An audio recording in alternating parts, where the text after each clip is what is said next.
আসসালামু আলাইকুম। আমি এখন বানাবো দারুণ মজার একটা ডিম আর দুধের ডেজার্ট। তৈরি করা যদিও খুব সহজ, কিন্তু খাইতে যে কি মজা একবার বানালেই বুঝবেন। অসাধারণ স্বাদ। তো আসেন দেখি শুরু করা যাক। আমি এখানে 4টা ডিমের কুসুম নিয়ে নিছি। 3টা আস্ত দেখতেছেন, একটা একটু ভেঙে গেছে। যাই হোক, এর মধ্যে আমি 1 টেবিল চামচ চিনি দিব।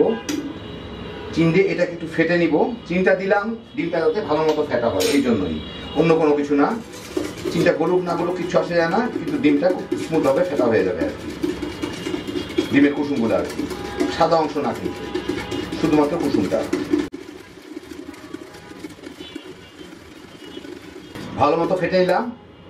চিনিগুলো অনেকটা গলে গেছে। আমি এখানে 1 লিটার দুধ নিছি, পাস্তরিত দুধ, জাল দেওয়া না কিন্তু এটা। জাল দেওয়াও নিতে পারেন, জাল ছাড়াও নিতে পারেন, কোনো অসুবিধা নাই। এর মধ্যে আমি 3/4 কাপ চিনি দিব, 1.5 কাপ চিনি। চিনিটা তার যার স্বাদ মতো দিয়ে নেবে, কেউ বেশি চাইলে বেশি, কম চাইলে কম, অসুবিধা নাই। এই ডিমের কুসুমটা ফেটে রাখলাম, এটা দিয়ে দিব।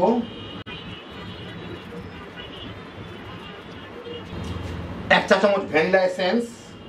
কেউ চাইলে ভ্যানিলার বদলে এলাচির গুঁড়াও দিতে পারেন।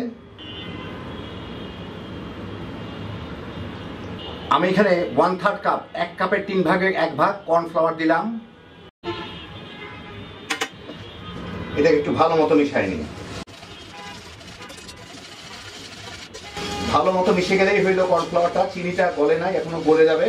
এখন এটাকে আমি চুলায় জাল দিব, চিনিটাও গলে যাবে, এইটাও ঘন হয়ে যাবে। এখন আমি এটা চুলায় দিয়ে এটাকে আমি জাল দিব, এবং জাল দেওয়ার সময় আমি এভাবে ধীরে ধীরে নাড়তে থাকবো, একদিকে ঘুরায় ঘুরায়, যাতে তলায় লেগে না যায়। 5-6 মিনিটের মধ্যেই এটা বলকে চলে আসলে এটা কিন্তু ঘন হয়ে যাবে। সেই জন্য একটু নাড়ার উপরে রাখতে হবে, যাতে তলে লেগে না যায়। চুলার আঁচটা আমি মাঝারি থেকে মিডিয়ামের থেকে একটু নিচে রাখবো। 8-10 মিনিটের মধ্যে এটা ঘন হয়ে ফুটে উঠে, যে দেখেন বুদবুদগুলো দেখে বুঝতেছেন, একদম ঘন ঘন বুদবুদ। এখন আমি এটাকে ফুটে উঠলে হয়ে গেছে। এটাকে আমি চুলাটা বন্ধ করে এই গরম গরমই আমার এখন ঢেলে নিতে হবে কাপের মধ্যে। একদম ঘন থকথকা হয়ে যাবে একটু পরেই। আমি এখন এগুলোকে কাপের মধ্যে ঢেলে নিব। আমি এখানে 5টা চায়ের কাপ নিয়ে নিছি, ছোট বড় মিলায়। এর মধ্যে আমি এটাকে ঢেলে দিব গরম গরম থাকতে থাকতেই।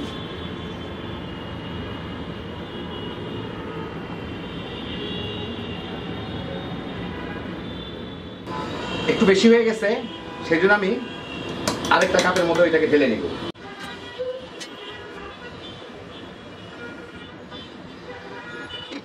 এখন আমি এগুলাকে রুম টেম্পারেচারে এনে মোটামুটি ঠান্ডা হইলে ফ্রিজের মধ্যে 1 ঘন্টা রেখে তারপর আপনাদের বের করে দেখান। ঠান্ডা হওয়ার পরে ঘন্টাখানেক ফ্রিজে রাখার পরে হয়ে গেলাম দারুণ মজার ডেজার্ট। আমি উপরে একটু দারচিনি গুঁড়া ছিটাই দিব। খাইতেও ভালো লাগবে, ফ্লেভারটাও সুন্দর হবে, দেখতেও সুন্দর হবে। তারপর আপনাদের দেখাচ্ছি। দেখলেন তৈরি করা কত সহজ, ঝটপট বাসার মধ্যে বানিয়ে নিতে পারেন। এটা দেখতে যেমন সুন্দর, খাইতে তেমন মজা।